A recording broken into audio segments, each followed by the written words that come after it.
अर्थव्यवस्थेला गती मिळत असताना परत तुम्ही दंगे निर्माण केले. त्यांना फक्त दंगलीच्या माध्यमातून राजकारण करायचं आणि निवडणुका जिंकायच्या हे या देशाचं दुर्दैव आहे. ते सत्ताधारी पक्ष जो देशातला आहे त्यांनी प्रायोजित केलेले दंगे ते स्पष्ट दिसते. याआधी रामनवमी हनुमान जयंतीला कधी दंगे झाले नाही. लोकांनी हे सण शांतपणे साजरे केलेले आहेत. दिल्ली ही केंद्रशासित आहे, ते राज्य केंद्रशासित आहे. तिकडली कायदा सुव्यवस्था केंद्राच्या हातामध्ये आहे.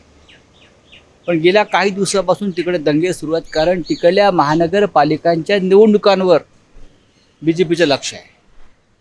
मुळात तिकडल्या महानगरपालिका ज्या तारखेला होणार होत्या त्या तुम्ही पराभवाच्या भीतीनं पुढे ढकलल्यात. आता तुमच्या हातून ती महानगरपालिका जाणार हे लक्षात आल्यावर तुम्ही दंगे सदृश्य परिस्थिती निर्माण केली.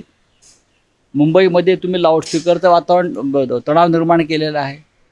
अशा अनेक शहरामध्ये, देशाच्या ज्या प्रमुख शहरांमध्ये तुम्ही ज्या पद्धतीनं हे दंगली सदृश्य परिस्थिती निर्माण केली आहे, त्याच्यामुळे देशाची अर्थव्यवस्था, रोजगार, व्यापार, उद्योग याला फार मोठा धक्का बसलेला आहे. कोविडच्या संकटातून देश आणि जग आता कुठे सावरत आहे. लोक आता कुठे कामधंद्याला जायला लागले. आता लोकांच्या चुली पेटू लागल्या. उद्योगपती आणि व्यापारी आता कुठे त्या धक्क्यातून किंवा त्या संकटातून सावरत आहेत. अर्थव्यवस्थेला गती मिळत असताना परत तुम्ही दंगे निर्माण केले आहेत. परदेशी गुंतवणुकीवरती परिणाम होतो. या शहरांमध्ये देशातले उद्योगपती गुंतवणूक करायला तयार नाहीत.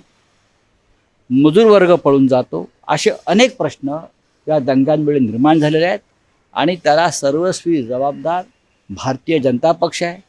त्यांना या देशाशी, या देशातल्या कोट्यावधी जनतेशी, शेतकऱ्यांशी, कष्टकऱ्यांचं काही पडलेलं नाही आहे. त्यांना फक्त दंगलीच्या माध्यमातून राजकारण करायचं आणि निवडणुका जिंकायच्या आहेत. हे या देशाचं दुर्दैव आहे. नाही बघा, आम्ही महाविकास आघाडी म्हणून एकत्र आहोत आणि महाराष्ट्रामध्ये जिथे जिथे शक्य आहे तिथे तिथे आम्ही एकत्र लढू. कोल्हापूर उत्तर किंवा नांदेडची विधानसभा आपण पाहिली असेल की आम्ही एकत्र आलो आणि ताकदीनं लढलो आणि आम्ही निवडणुका जिंकलो. हा एक यशस्वी फॉर्म्युला महाराष्ट्रात निर्माण झाला आहे आणि त्याच फॉर्म्युल्याची भीती ज्या लोकांना वाटते आहे त्यांनी अशा प्रकारे दंगलीच्या माध्यमातून लोकांमध्ये द्वेष निर्माण करून फोडा आणि झोडा अशा पद्धतीचं ब्रिटिश नीतीचं राजकारण सुरू केलेलं आहे. पण महाराष्ट्राची जनता त्याला भीक घालणार नाही. धन्यवाद. दो प्रमुख शहरों में, देश के और बड़े शहरों में भी जिस तरह से दंगे का माहौल बन गया है या बनाया गया है, खास करके सत्ताधारी पार्टी की तरफ से, ये बहुत ही दुर्भाग्यपूर्ण है. देश के राजधानी में दंगे हो रहे हैं, ये पहली बार नहीं.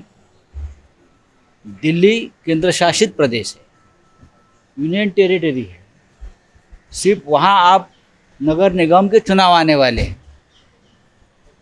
नगर निगम के चुनाव आपने पहले आगे कर दिए. जो डेट थी, जो तय था, एक शेड्यूल था, वो शेड्यूल को आपने भंग करके आगे के लिए बना दिया है और आप दंगे कर दिए. ये सब जो कुछ चल रहा है, ये नगर निगम चुनाव जीतने के लिए आपके पास कोई इशू नहीं है. इसलिए मुंबई में भी आपने यही तनाव पैदा किया है, किसी को पकड़कर. मुंबई में आपकी ताकत नहीं है तो आपने किसी को काम दिया है ये, और ये लाउड स्पीकर्स का मामला उठाया आप लोग. देश के और भी बड़े बड़े शहरों में इस प्रकार से अगर आप तनाव पैदा करोगे तो देश की अर्थव्यवस्था को, जो पहले ही उद्ध्वस्त हो चुकी है कोविड काल में, लोग अभी अभी उभर रहे हैं, अभी अभी लोगों को रोज़गार मिल रहा है, लोग अभी अभी काम पर जा रहे हैं, अभी अभी व्यापारी उद्योगपति का काम चल रहा है, और उसमें फिर एक बार आप राजनीतिक फायदे के लिए इस प्रकार के दंगे की राजनीति करेगी तो देश की अर्थव्यवस्था श्रीलंका और यूक्रेन से भी नीचे जाएगी, ख़त्म हो जाएगी. मैं आपको बताना चाहता हूँ.